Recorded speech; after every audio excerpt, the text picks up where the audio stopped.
morning mga kachika! Nandito na tayo sa Changi Airport. Yan, papunta tayong Korea.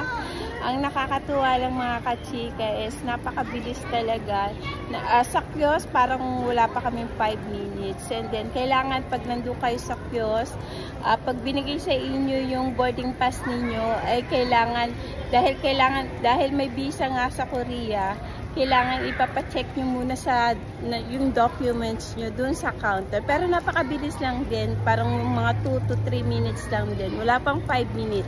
Ay tatatakan na yung inyong visa. Pagpasok nga namin dito sa immigration, hindi nyo na kailangan ng passport.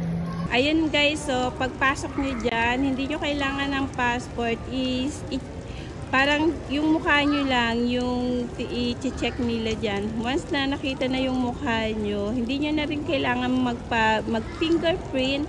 Ayan ang kagandahan dito.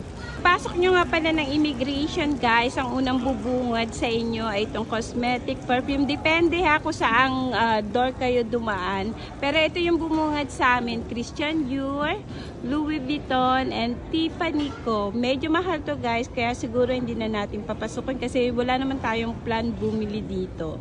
At ang isa pa sa kagandahan dito guys is fully carpeted pag pumasok kayo sa loob na ng Changi Airport. Kaya medyo mahaba-haba pa yung oras ninyo. Pwede na kayo ditong magpahinga, pwede kayong makatulog kasi hindi ganun kaingay. Kaya conducive talaga sa mga traveler.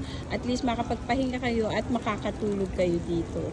So, pwede na rin kayong mag-shopping kasi pag nag-shopping kayo dito sa loob, wala na kayong GST. Yes guys, wala na kayong GST babayaran. Basta ipakita nyo lang yung boarding pass ay wala ng GST dito. At ayan nga mga kachika, ang update natin dito sa Changi Airport. Thank you for watching. Follow for more.